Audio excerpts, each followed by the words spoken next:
There have been long lines at polling stations in Zambia where people are voting in presidential and parliamentary elections as well as for a new constitution. The presidential race is expected to be a tight contest between the incumbent Edgar Lungu and a wealthy businessman Hakainde Hichilema.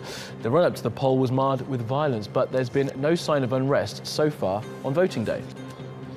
Well, let's get more on this with Gary van Standen. He's joining us now from Johannesburg. Well, Gary, what are the main issues at stake here in this election?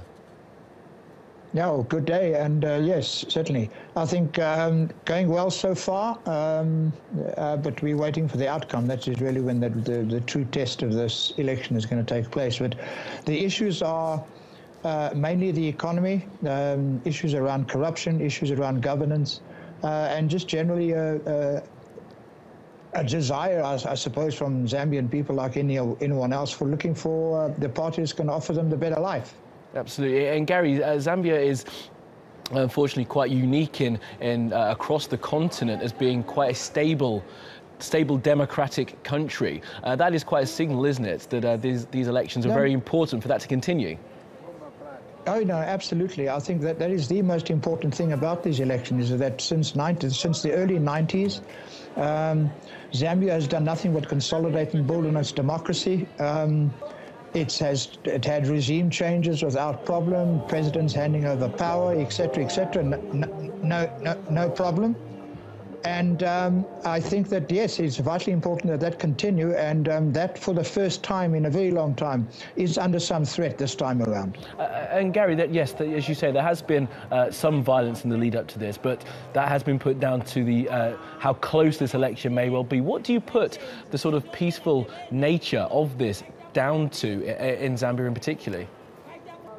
Well, I think generally over a period of time, what has happened is that Zambia has developed strong democratic institutions, but more to the point, it's developed a very robust civil society. The media is very strong, very outspoken, very diverse. They've got business organizations, church, a national council of churches that monitors and looks at everything. So they have a very strong civil society, and over time they've built very strong democratic institutions. So, and Zambia's also had a reputation always of being the place of refuge. South African freedom fighters set up in Zambia. Zambia's always been a place of refuge and safety for people. So, it's not surprising that it's been able to build this strong, peaceful tradition of holding elections and accommodating people.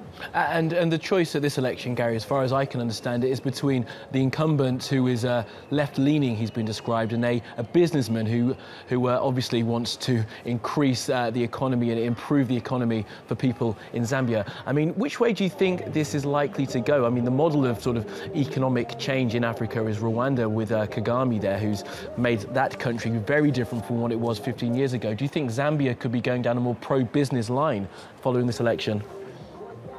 I certainly think so, yes. I think that on whichever party wins here, and the opposition led by the guy who's charismatically known as HH, is likely to follow a more kind of business-orientated centre-right type of economic policy. But there's a lot of Zambia's economy doesn't really have a great deal of flexibility and leeway. So from an economic perspective, it's going to be equally difficult for whoever emerges victorious here. To turn this economy around, to stop the slide of the currency, to hold unemployment, and to finally to make a deal with the Chinese. That is actually going to hold water. Absolutely. Well, we could talk about this all day, but we have to leave it there, unfortunately, Gary. Gary van Standen, they're joining us from Joburg in South Africa. Thank you.